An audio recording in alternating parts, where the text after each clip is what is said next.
Olá, queridos, Deus abençoe vocês. Começamos aí mais um livro agora do Bíblia Todo Dia, abordando a carta de Paulo aos Efésios. Essa epístola é uma epístola maravilhosa, com muitas riquezas da parte de Deus, falando sobre nossa vocação, sobre a igreja, sobre uma vida santa, sobre como o marido deve tratar a mulher, sobre como os pais devem tratar os filhos. Mas eu gosto particularmente dessa carta, porque ela revela, na verdade, a nós o que Paulo classifica como propósito eterno de Deus, ou mistério da vontade de Deus. Essa carta ela foi escrita pelo apóstolo Paulo quando ele estava preso em Roma. Você se lembra que quando a gente comentou o livro de Atos dos Apóstolos, no último capítulo, nos últimos versículos, vai dizer que Paulo ficou em uma prisão domiciliar por 2 anos?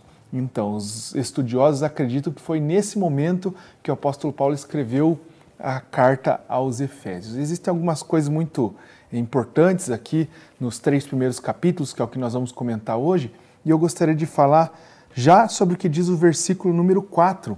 Olha o que diz ali, fala sobre nossa origem e o nosso propósito. Diz assim, assim como nos escolheu nele antes da fundação do mundo para sermos santos e irrepreensíveis perante ele, e em amor nos predestinou para ele para a adoção de filhos por meio de Jesus Cristo, segundo o beneplácito de sua vontade. Olha que coisa interessante que o texto está dizendo. Primeira coisa, sobre a nossa origem. Você não nasceu no coração dos seus pais, ou você não nasceu por acaso. Você, antes de nascer, de ser concebido, de ser gerado pela tua mãe, planejado pelos seus pais, vir a esse mundo, né? Você, antes de qualquer coisa dessas, você foi planejado no coração de Deus. E o texto diz quando Deus planejou você. Diz que antes da fundação do mundo. Olha que coisa interessante. Antes de Deus criar todas as coisas, porque tudo foi criado por meio dele, por intermédio dele todas as coisas foram feitas, e sem ele nada do que existe se fez. É isso que está escrito em João capítulo 1. Mas antes de Deus criar o mundo e tudo que nele existe, antes de Deus criar Adão, você já estava claro e escolhido, diz o texto, no coração de Deus. Essa é a nossa origem. Você nasce nas intenções de Deus, na eternidade, no coração dele. E o texto diz para quê que Deus planejou você. Ele diz para sermos santos e irrepreensíveis diante dele, perante ele. Ou seja, Deus nos planejou para nos apresentarmos diante dele de uma forma santa, irrepreensível. E o texto diz assim, e em amor nos predestinou para ele. Predestinou. Então, quando Deus pensou, escolheu você em seu coração, ele escolhe você para algo. Ele faz você pensando em algo, é isso? É um predestino, ele faz você pensando para isso, né? Para viver com ele como um pai de muitos filhos. É isso que Deus pensou sobre você e te fez para isso. E o texto diz que na verdade, a adoção, ele planejou que tudo isso acontecesse de uma maneira, por intermédio de Jesus Cristo. Sabendo que você seria um pecador, ele já providencia um plano de salvação para você, e através desse plano é que ele tornaria essas coisas possíveis, fazendo com que você se apresentasse diante dele de uma forma santa e irrepreensível e amando Deus, né? Porque esse, como diz ali o final do versículo 5, era o seu prazer. Quando a Bíblia diz que esse é o beneplácito da sua vontade, está dizendo essa é a sua vontade e o seu prazer. Ou seja, qual que é a vontade e o prazer de Deus, então? Era ter criado os homens para que estes se apresentassem diante dele, apesar desses homens serem falhos. Em Cristo Jesus, ele permitiria ou faria isso possível, eles serem santos e irrepreensíveis para um relacionamento, uma comunhão viva com Deus. Olha que coisa mais linda e profunda essa que o livro de Efésios começa dizendo. Depois, uma outra coisa muito profunda e importante no versículo 9, diz assim que Deus nos revelou o mistério da sua vontade segundo o seu prazer que propôs em Cristo Jesus. Versículo 10, qual é o mistério da vontade de Deus que foi revelado aos homens?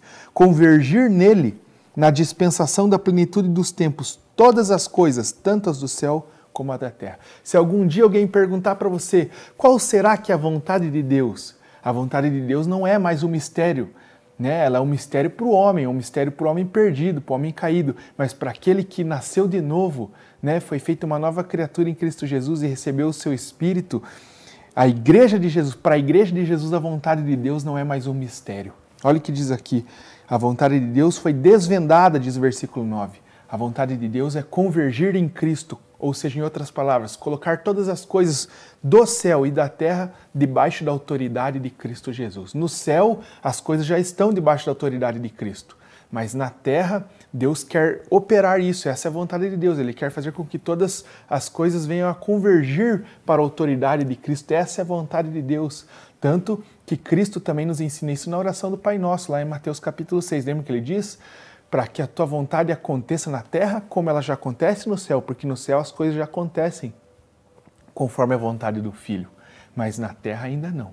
E esse é o mistério e a vontade de Deus. Deus quer promover isso, que todas as coisas aconteçam, tudo que existe, toda a criação que por algum motivo está dispersa, desfigurada, negligente, revoltada, desobediente à vontade de Deus, a vontade de Deus é fazer com que todas essas coisas estejam debaixo do governo e da autoridade de Cristo. E aí ele vai dizer como Deus quer fazer isso, que é o verso 22 e 23, que é através da igreja. Veja que espiritualmente, na cruz, e profeticamente o texto diz aqui, versículo 22, de Efésios capítulo 1 ainda. Pôs todas as coisas debaixo dos seus pés. O mistério de Deus é esse, a vontade de Deus é colocar tudo debaixo do pé de Cristo. Então, na cruz, espiritualmente, Jesus já fez isso. Todas as coisas debaixo dos seus pés. E para ser o cabeça sobre todas as coisas, o deu à igreja, o qual é o seu corpo, a plenitude daquele que tudo enche em todas as coisas. Em outras palavras, esse texto está dizendo como Deus quer fazer acontecer fisicamente aquilo que na cruz ele já pagou o preço e já conquistou. Como ele quer colocar todas as coisas debaixo da sua autoridade e do seu domínio. Ele vai dizer da igreja. Porque Cristo é o cabeça, mas a igreja é os seus pés, a igreja é aquela que vai, a igreja é suas mãos, a igreja é aquela que opera, que faz, que dá e que alcança. Olha que coisa interessante. Então o livro de Efésios capítulo 1 revela não somente a nossa origem no coração de Deus, mas também o nosso propósito, que é cooperar com o propósito eterno de Deus, que é colocar todas as coisas debaixo da autoridade de Jesus Cristo. E aí o capítulo 2, versículo 5, versículo 6 vai nos dizer, então, aonde estamos em Cristo Jesus? Se a nossa origem é o seu coração e o nosso propósito é esse, o capítulo 2, versículos 5 e 6 vai dizer assim. Estando nós mortos em nossos delitos, ele nos deu vida juntamente com Cristo e pela graça sois salvos. Aí vai dizer no versículo 6, e juntamente com ele nos ressuscitou e nos fez assentar nos lugares celestiais em Cristo, para mostrar, versículo 7, nos séculos vindouros, a suprema riqueza da sua graça e em bondade para conosco em Cristo Jesus. Olha que coisa interessante. Não somente nascemos no coração de Deus, não somente revela o seu propósito e mostra que tem uma intenção conosco dentro desse propósito, mas aqui no versículo 5 vai nos dizer que nós estamos espiritualmente assentados juntamente com Cristo nas regiões celestes. E onde que Cristo está assentado? À destra de Deus. Então a maneira ele nos chama para olhar a vida, a criação e a maneira como vivemos da mesma forma como Deus vê o seu propósito eterno. Então, Efésios capítulo 1, capítulo 2 e capítulo 3 vai falar sobre isso, sobre o chamamento de Deus para nós olharmos a vida de uma outra perspectiva. Qual perspectiva? A realização dos nossos sonhos? Não, a realização dos sonhos de Deus, que é colocar todas as coisas debaixo de Cristo. E como fazer isso no nosso dia a dia? Esse é o segredo. O Jesus Cristo diz na parábola do fermento que leveda toda a massa, dizendo que o reino de Deus, que o governo de Deus, ele é assim.